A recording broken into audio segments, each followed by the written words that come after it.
ஓம் குருவே போற்றி.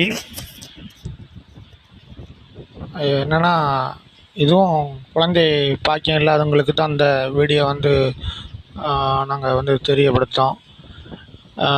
என்னென்னா உங்களுக்கு வந்து பெரிய பெரிய கோயில், பெரிய பெரிய சிவன் கோயிலுக்கோ இல்லை பெருமாள் கோயிலோ பெரிய பெரிய அதாவது செலவு பண்ணி இங்கேருந்து எங்கெங்கேயோ செலவு பண்ணி போவாங்க அந்த கோயிலுக்குள்ளே போவாங்க. அவங்களுக்கு ஒரே ஒரு சின்ன ஒரு தனிப்பட்ட கருத்து, நீங்கள் வந்து கிராமத்தில் வந்து தேவதைகள் உண்டு. அதாவது காளியம்மன், மாரியம்மன், சந்தன மாரியம்மன், உச்சி மாரியம்மன், இந்த மாதிரி அம்மன் கோயில்கள் வந்து நிறைய உண்டு. முப்படாதி அம்மன், காந்தாரி அம்மன், கனகதுர்கா, இப்படி அம்மன் கோயில் இருக்கும். அந்த அம்மன் கோயிலில் வந்து உங்களுக்கு நீங்கள் பிறந்த ஊர்லேயே எல்லா ஊர்லேயும் அம்மன் கோயில் இருக்கும். அதில் வந்து அதுவும் முக்கியமாக கிராமத்தில் உள்ள கோயிலுக்கு வந்து சக்தி அதிகம். நீங்கள் ஒரு ஏதோ உங்களுக்கு இஷ்டமான இடம் இல்லை உங்கள் உறவினர்களுடைய தெரிஞ்ச கோயிலாக இருந்தாலும் அம்மன் கோயிலை ஒன்று செலக்ட் பண்ணிக்கோங்க. நீங்கள் செய்ய வேண்டிய ஒரே விஷயம், செவ்வாய்க்கிழமை தான், செவ்வாய் ஓரை காலையில் 6 to 7 இருக்கும். அந்த ஓரை செலக்ட் பண்ணிக்கோங்க. நல்லா குளித்து நீராடி 2 பேருமே போகணும், கணவன் மனைவிமா போகணும்.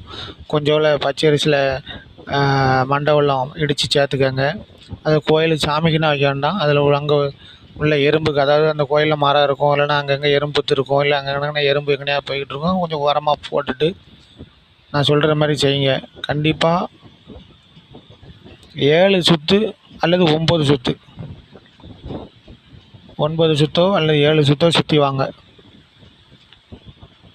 தொடர்ந்து 7 கிழமை 7 வாரம் போகணும். முடியும்னா கண்டிப்பாக செய்யுங்க. கண்டிப்பாக 100க்கு 100 பலன் கிடைக்கும். போகும்போது வெறுங்கையில் போகக்கூடாது. கண்டிப்பாக எலுமிச்சை பழம் ஒன்று வாங்கிக்கோங்க. அதுக்கு வெத்தலைப்பா கொண்டு வைங்க, அதை கோயிலில் வச்சுருங்க. பச்சரிசி மண்டபம்லாம் இடித்து ஒரு மாவு மாதிரி கொஞ்சம் பிடி மாவு மாதிரி பிடிச்சி அங்கே உள்ள கோயிலில் உள்ள எறும்பு அல்லது அங்கே உள்ளதுக்கு இந்த எறும்பு பித்து இருக்கும், இல்லை சில கோயிலில் நாகப்பித்து இருக்கும், போடலாம். எறும்பு சாப்பிடணும், அவ்வளோதான். எறும்பு சாப்பிட்டுடும். நீங்கள் இதை தொடர்ந்து 7 கிழமை அல்லது 9 கிழமை, நீங்கள் 9 சுற்றினா 9 கிழமை, 7 சுற்றினா 7 கிழமை போகணும்.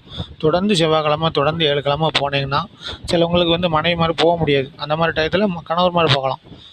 தொடர்ந்து 7 கிழமை, ஒரு கிழமை விடாமல் 7 கிழமை தொடர்ந்து 7 திருப்பு சுற்றி வந்தால் கண்டிப்பாக வெற்றி ஆகும். உங்களுக்கு அதுக்குள்ள வழியாவது கிடைக்கும். என்ன செய்யணும் அப்படிங்கிற மாதிரியாவது வழி சொல்லும். அதுக்குள்ள அபார சக்தி இருக்குது. பெரிய சூச்சமாக கடைபிடிங்க. நிறைய ஏமாறாதீங்க. அங்கங்கே பைசா கொடுத்து அதை இதுன்னு ஏமாறாதீங்க. கண்டிப்பாக செய்யுங்க. ஓம் நம சிவாயா.